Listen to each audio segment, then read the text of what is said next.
আসসালামু আলাইকুম ওয়া রাহমাতুল্লাহি ওয়া বারাকাতুহু। আলহামদুলিল্লাহি রাব্বিল আলামিন ওয়াসসালাতু ওয়াসসালামু আলা রাসূলিহিন নবিয়্যিল কারীম ওয়া আলা আলিহি ওয়া সাহবিহি আজমাইন।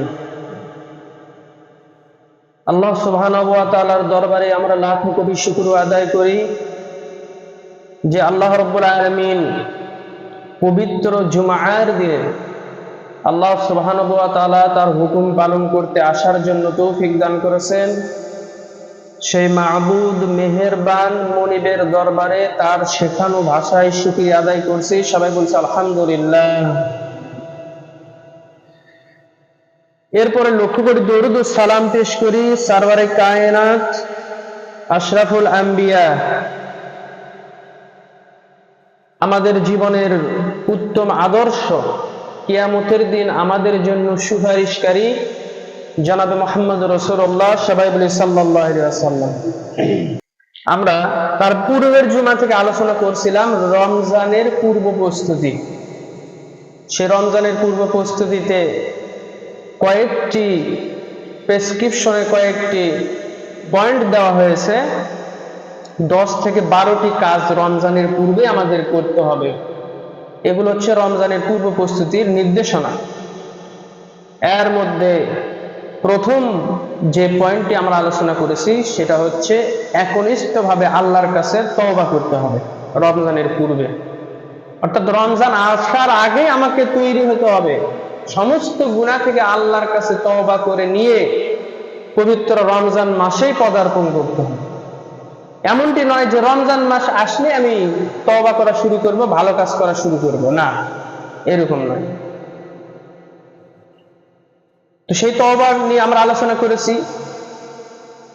সেখান থেকে নিয়ে কিছু অংশ বাকি আছে। রাসূল করিম সাল্লাল্লাহু আলাইহি সাল্লাম বলছেন, ইয়া আইয়ুহান নাস, হে মানব সকল, আমি দৈনিক 100 বার আল্লাহর কাছে ইস্তেগফার করি। অন্য হাদিসে রাসূল করিম সাল্লাল্লাহু আলাইহি সাল্লাম বলছেন, আমি দৈনিক 70 বারের অধিক তওবা করি, তোমরাও তওবা করো। তো যে নবীর জীবনে কোনো গুনাহ নাই, সেই নবী যদি 100 বার দৈনিক 70 বার যদি ইস্তেগফার করেন, আমরা নবীর উম্মত, আমরা যে কি পাইলাম, আমরা তওবা করতেই চাই না। তাহলে নবীর যদি গুনাহ না থাকার কারণে যদি তিনি 70 বার 100 বার করেন, তাহলে আমাদের কতবার করা উচিত বলেন আপনারা?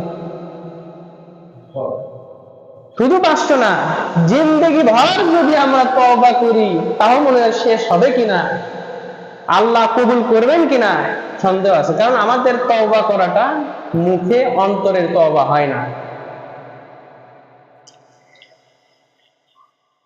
কোন গুনাহগার বান্দা যখন তওবা করে আল্লাহর কাছে ফিরে আসে, উট হারা ব্যক্তি উট যেমন খুঁজে পেলে আনন্দে উদ্বেল হয়ে যায়, আল্লাহর গুনাহগার বান্দা যখন আল্লাহর কাছে তওবা করে ফিরে আসেন, আল্লাহ সুবহানাহু ওয়া তাআলা এর থেকে বেশি খুশি হন, বলে সুবহানাল্লাহ। তো আমরা এতটুকু আলোচনা করলাম রমজানের পূর্ব প্রস্তুতি হিসেবে। এটা হচ্ছে প্রথম পয়েন্ট, যে আমাকে ইস্তিগফার করে এখনই আল্লাহর কাছে আত্মসমর্পণ করতে হবে, যে আল্লাহ, আমি গুনাহ থেকে তওবা করছি, আমি আর গুনাহ করব না। 2 নম্বরে যে নির্দেশনা আমাদের জন্য, সেটা হচ্ছে সহি নিয়তে ইবাদতে দৃঢ় সংকল্প করতে হবে। নিয়তটাকে ঠিক রেখে রমজানের রোজা যে আমি রাখবো, পালন করব, এর জন্য আমাকে সহি নিয়তটা এখনই করে নিতে হবে। কারণ নিয়তের মধ্যে যদি গরমিল থাকে, সেটা কিন্তু কখনো সফলতার কি হয় না, আসে না। কোন কাজে সফলতার পূর্ব শর্তই হচ্ছে সেই বিষয়ে দৃঢ় সংকল্প করা। আর ইবাদত কবুল হওয়ার জন্য সহি নিয়তের বিকল্প কিছু নাই, নিয়তটাকে খাঁটি হতে হবে। আল্লাহ রাব্বুল আলামিন কোরআনুল কারীমের মধ্যে বলেন, ওয়া মান ইউহাজির ফি সাবিলিল্লাহি ইয়াজিদ ফিল আরদ মুরাগামান কাসীরাও ওয়া সাআ। যে ব্যক্তি আল্লাহর পথে হিজরত করে, সে পৃথিবীতে যে স্থানে থাকুক না কেন, হিজরত করার কারণে আল্লাহ রাব্বুল আলামিন পৃথিবীর যে কোনো জায়গায় তার আশ্রয়স্থল দিয়ে দিবেন, আর আল্লাহ রাব্বুল আলামিন তাকে অসংখ্য প্রাচুর্য লাভ করে দিবেন। আল্লাহর জন্যই যদি কেউ ঘর ত্যাগী হয়, কাফেরদের অত্যাচারে অতিষ্ঠ হয়ে, সরকারের নির্যাতনে অতিষ্ঠ হয়ে যদি কোনো মুসলমান বান্দা বান্দি ঘর ত্যাগ করে, ঘর ত্যাগী হয়ে যায়, আল্লাহ রাব্বুল আলামিন পৃথিবীর কোনো না কোনো জায়গায় তার জন্য উত্তম আবাসস্থল আর প্রাচুর্য তার জন্য রেখে দিয়েছে। وَمَنْ يَخْرُجُ مِنْ بَيْتِهِ مُهَاجِرًا إِلَى اللَّهِ وَرَسُولِهِ, আর যে ব্যক্তি আল্লাহ তার রাসূলের জন্য নিজের ঘর থেকে বের হয়ে হিজরত করে অথবা হিজরতের জন্য বের হয়ে যায়, থুম্মা ইউদরিকুহুল মাউত ফাকাদ ওয়াকা আজরুহু আলাল্লাহ। যে ব্যক্তি আল্লাহর রাসূলের জন্য হিজরতের জন্য বের হলো, নিজের ঘর ত্যাগ করলো, দেশ ত্যাগী হয়ে গেল, অতঃপর হিজরতের পূর্বেই সে মৃত্যুবরণ করলো, মৃত্যু তাকে গ্রাস করে ফেলে দিল, আল্লাহ রাব্বুল আলামিন বলছেন নিশ্চয় অবশ্যই তার জন্য পুরস্কার আর সওয়াবের জিম্মাদার হচ্ছেন আল্লাহ রাব্বুল আলামিন। আপনি যে কোনো কাজের নিয়ত করবেন, নিয়ত করার পর সেই কাজ যদি আপনি সঠিকভাবে আঞ্জাম দিতে না পারেন, আপনি কাজটি সমাধান করতে না পারেন, নেক কাজ, আল্লাহ রাব্বুল আলামিন বলেছেন আমার ওই বান্দা যে নিয়ত করছে কিন্তু মৃত্যু তাকে এসে ধরে ফেলেছে, আমি ওই বান্দার পুরস্কার সওয়াবের জিম্মাদার আমি আল্লাহ নিজে। বলেন সুবহানাল্লাহ। তো যে জিনিসের গ্যারান্টি আল্লাহর হাতে থাকে সেটা কি মিস হওয়ার সম্ভাবনা আছে? আছে নাকি? আল্লাহর কাছে যে পুরস্কারটা আছে সেই পুরস্কার হাতছাড়া হওয়ার কোনো সম্ভাবনা নাই যদি আমার নিয়মটা নেক হয়, সৎ হয়। এখানে আল্লাহ পাক বলছেন এই আয়াতের ভিতরে যে নেক নিয়ত অনুযায়ী নেকি ও প্রতিদান পাওয়ার নিশ্চয়তা এই আয়াতের মধ্যে দেওয়া হয়েছে। যখন বলা হয় যে মসজিদের জন্য কে কি দিবেন, অনেকের নাম লেখাতে কি করেন, ভয় পায়, না আমার নাম লিখুন না, যা ইচ্ছা আমি দেবই। এই আয়াতের মধ্যে আল্লাহ পাক বলছে যে নেকি পাওয়ার নিশ্চয়তা আমি তোমাদেরকে দিচ্ছি, তুমি নিয়তটা করে ফেলো না কেন। ইসলামের জন্য কাজ করবা, নামটা লিখে দাও, তাবলীগে যাবা, নামটা লিখে দাও। অনেকে ভয়েতে নাম লেখাতে চায় না, যে নাম লিখলে কি যে হয়, নাম লিখলেই যাওয়া লাগবে। কেউ কোনো সৎ আমল করার খালেস নিয়ত যদি করে আর সে যদি অক্ষম হয়, যেতে না পারে, তাহলে আল্লাহ রাব্বুল আলামিন তার নিয়তের জন্য তার আমল নামায় নেকি সওয়াব বরাদ্দ করে দিবেন। বলেন সুবহানাল্লাহ।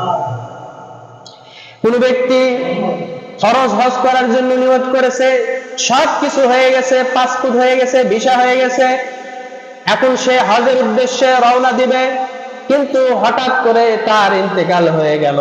আল্লাহ রাব্বুল আলামিন নিয়ত করার কারণে ওই বান্দার ওই হজকে কবুল করে নেবেন। কোন বান্দা যখন উমরার নিয়ত করে, সবকিছু রেডি হয়ে গেছে, কিন্তু ওজর বশত উমরাতে যেতে পারে নাই, মৃত্যু হয়ে গেছে অথবা শরীর অসুস্থ হয়ে গেছে, নিয়ত করার কারণে আল্লাহ রাব্বুল আলামিন ওই বান্দার উমরা হজকে কবুল করে নেবেন। আমাদের গ্রামে অনেক মানুষ আছে 10-12 বিঘা 20 বিঘা সম্পত্তি, টাকা পয়সার অভাব নাই।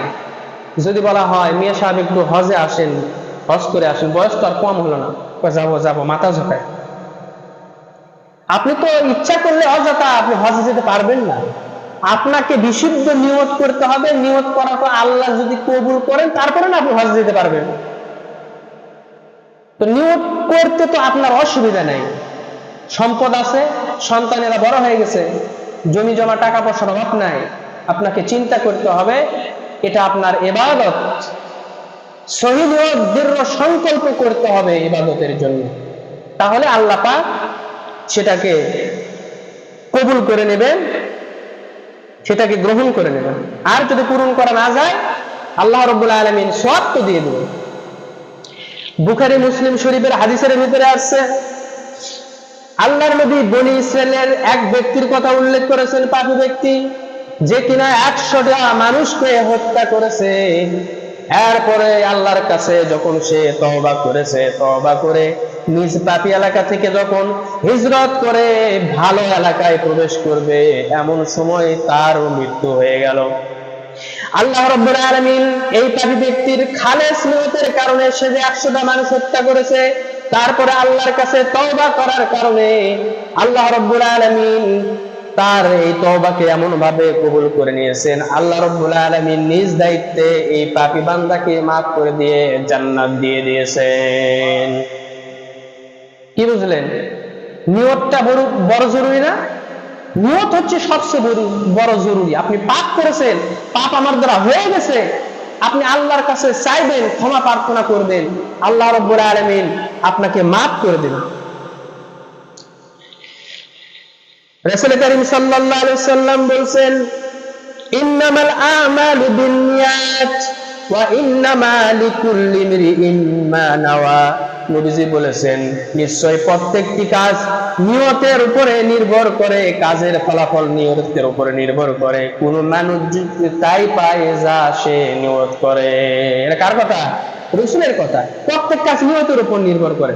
আপনি আলু লাগাবেন, ধান লাগাবেন, বাড়ি করবেন, বিবাহ শাদী দিবেন, হজ করতে যাবেন, নিয়ত। আপনি যেটা নিয়ত করবেন, আপনি যদি নিয়ত করেন যে আমি হজ করে আসি, টাকা পয়সা আছে, হজ করে এসে এলাকার লোকজন হাজি বলবে, একটা সম্মান বেড়ে গেল না? আল্লাহ রাব্বুল আলামিন বলছেন, রাসূল বলছেন যে মানুষ তাই পায় যা সে নিয়ত করে।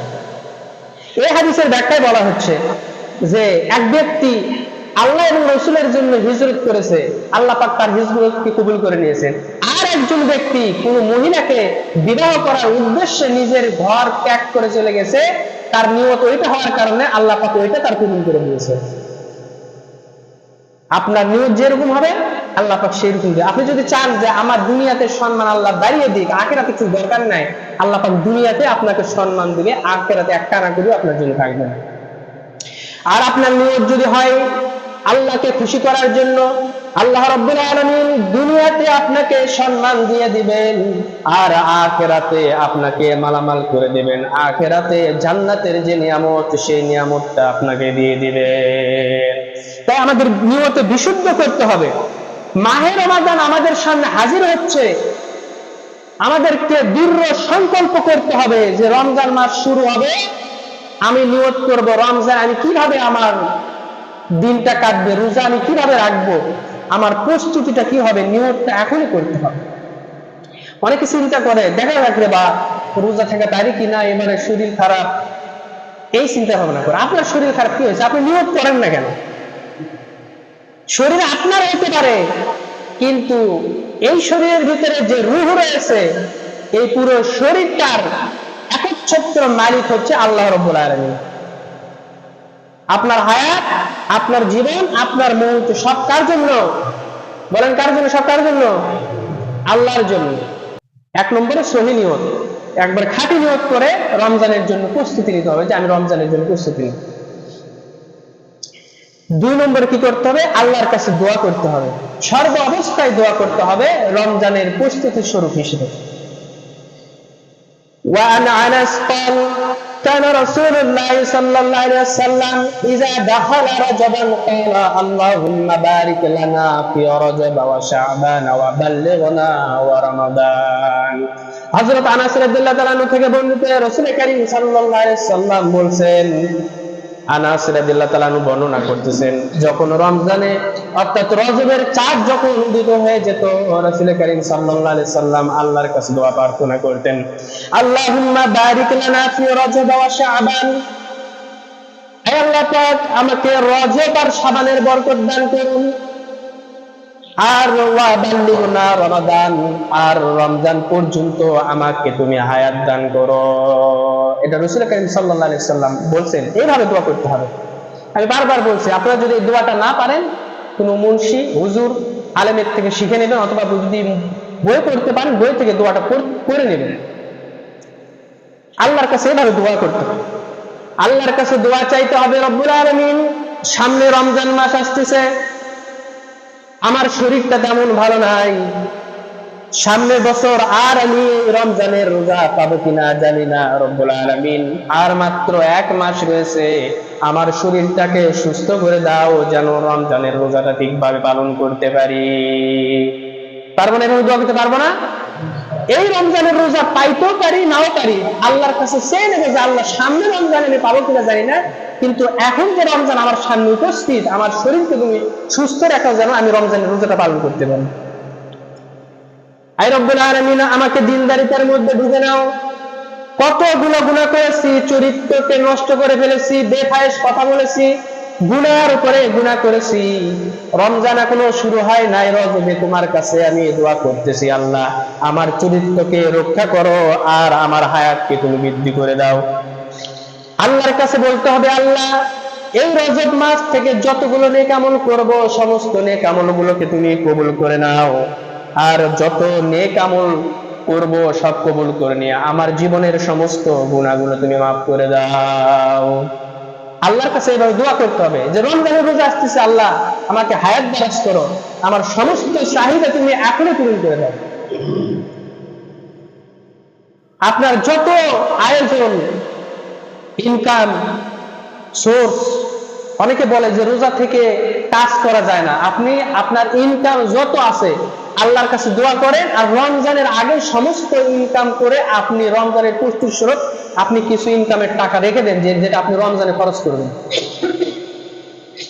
আল্লাহর কাছে দোয়া করতে হবে আর নিজের কাজগুলো আঞ্জাম দিতে হবে, এইভাবে দোয়া করতে হবে।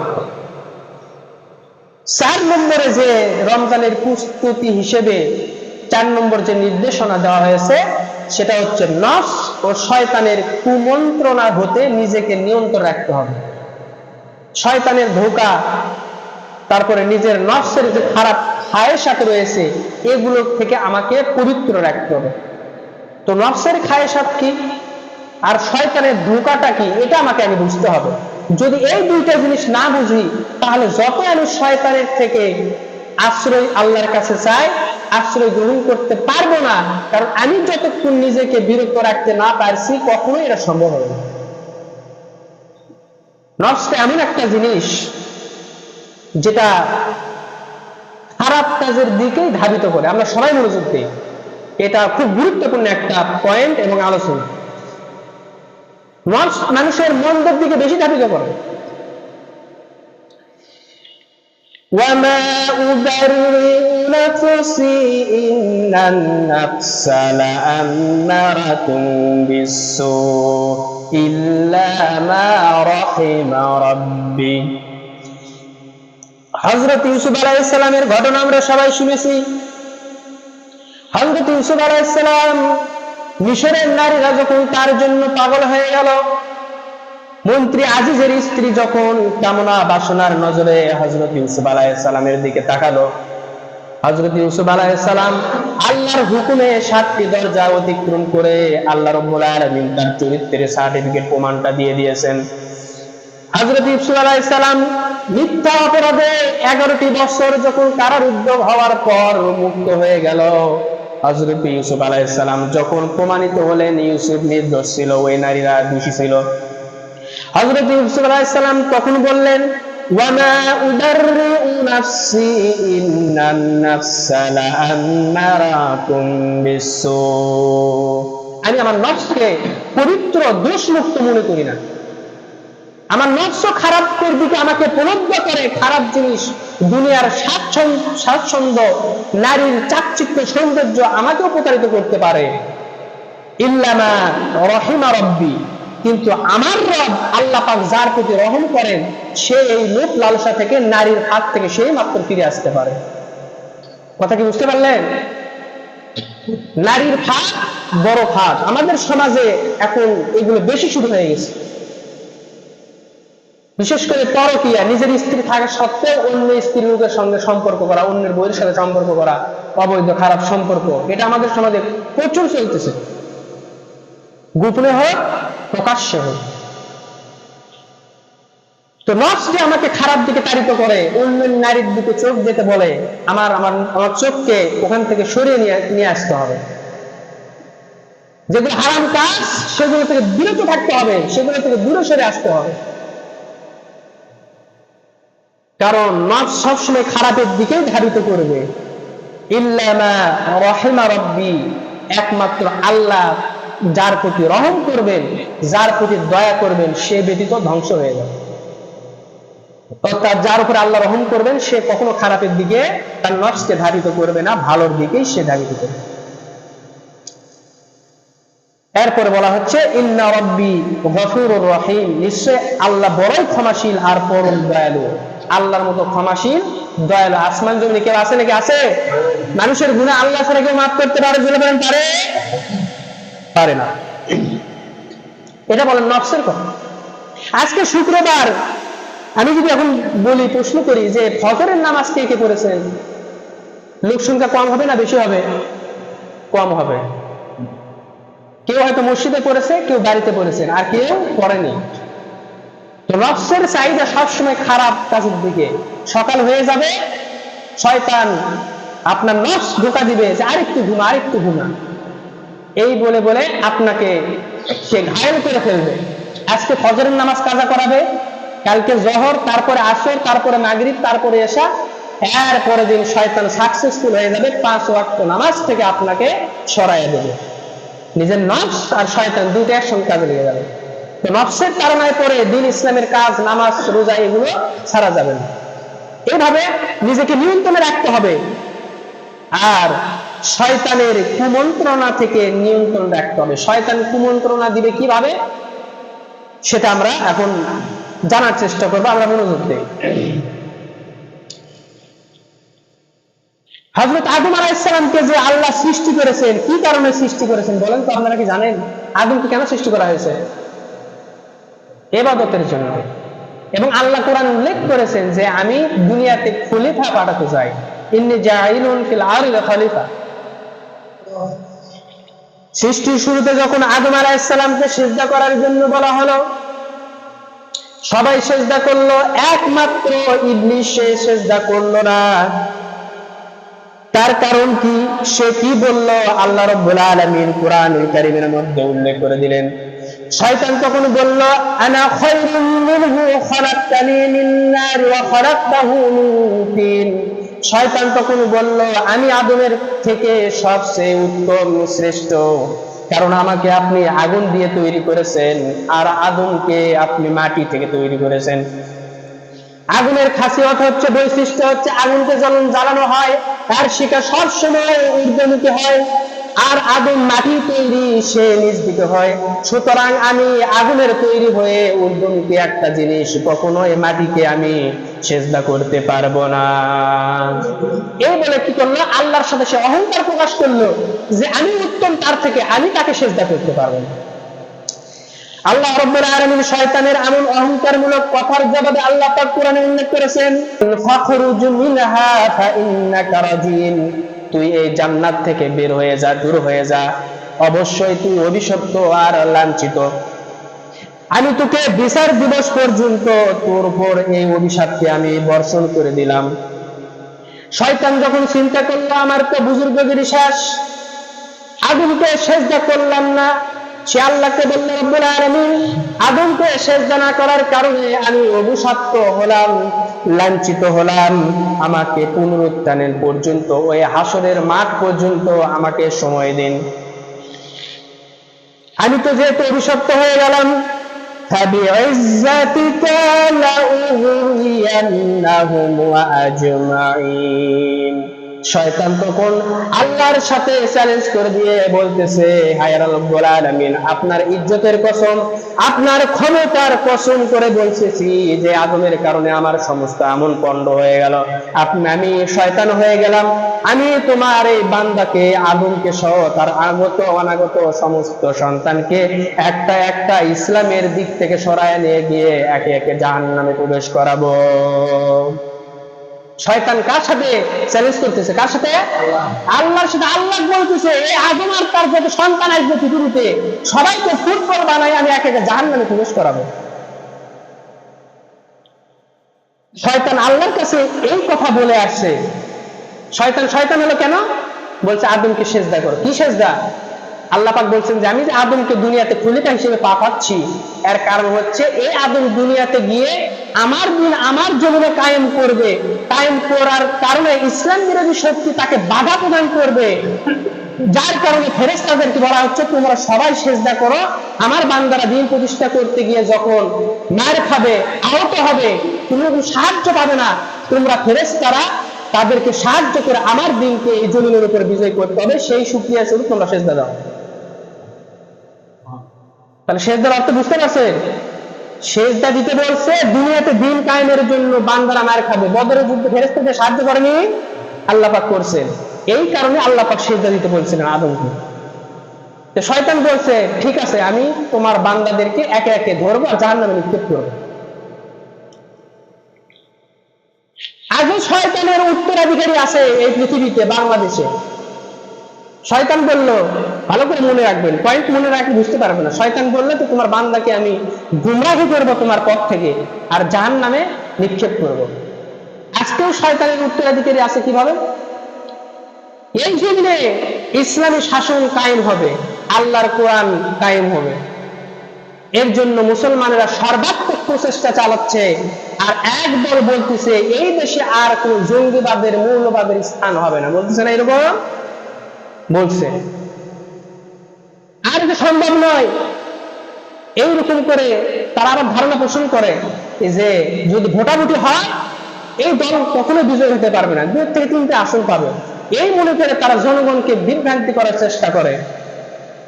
আর ওয়াজের ময়দানে তারা বলে যে হুজুরের ওয়াজের মাঠে রাজনীতির কথা বলে, তারপরে কি বলে ধর্মের নামে রাজনীতি করে। ধর্মের নামে রাজনীতি না, মুসলমানেরা দিন প্রতিষ্ঠার জন্য ধর্মীয় রাজনীতি করে, ধর্ম ভিত্তিক রাজনীতি। যদি ধর্মের নামে ব্যবসা করে তারাই ব্যবসা করে, যারা ওয়াজের ময়দানে অতিথি সাজে সেখানে 2-1টা কোরআন হাদিসের কথা বলে তারা ভোট চাওয়ার চেষ্টা করে। শয়তান এই প্রজেক্ট হাতে নিছে যে মানুষকে দিন থেকে ফেরাবে, নিজেদের দল ভারী করবে, নিজেদের তৈরি করা আইন, নিজেদের তৈরি করা নেতার আদর্শ দেশ পরিবার রাষ্ট্র চালানোর চেষ্টা করবে। শয়তান এই মিশন নিয়ে আল্লাহর সাথে ওয়াদা করে আসছে, যারা মুসলমান তাদেরকে ধোঁকা দেব, দিন প্রতিষ্ঠা করতে দিব না, আমাদের আদর্শ আমরা এই জমিনে প্রচার করব, আমাদের শাসনকে দেশ পরিচালনা করব। আল্লাহর কাছে এই চ্যালেঞ্জ দিয়ে শয়তান আসছে। গত শুক্রবারে মসজিদে একটা কমিটি হওয়ার কথা ছিল, ইসলামী জামাতে ইসলামী। তো কয়েকজন নাকি বলছে, আমার কানে আসছে কথা, আমি তো উপস্থিত হয়নি আর কি, আমার কানে আসছে কি তারা বলছে যে মসজিদের মধ্যে রাজনীতি, তারপরে জামাতের কমিটি করা,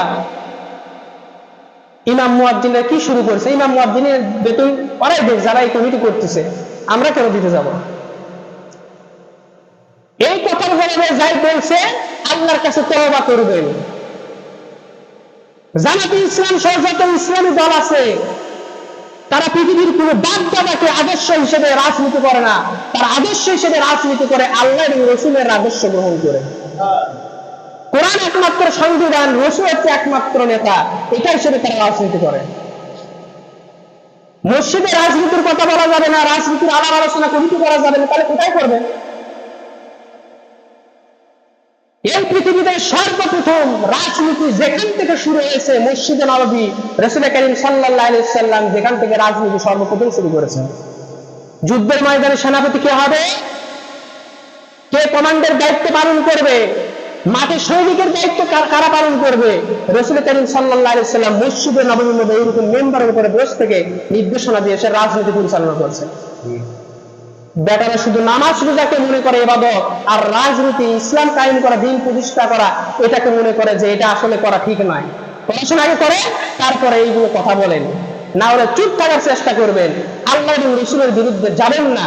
কারণ শয়তান একটা মাত্র হুকুম করার কারণে সে শয়তান হয়েছে, আদমকে সেজদা করেনি।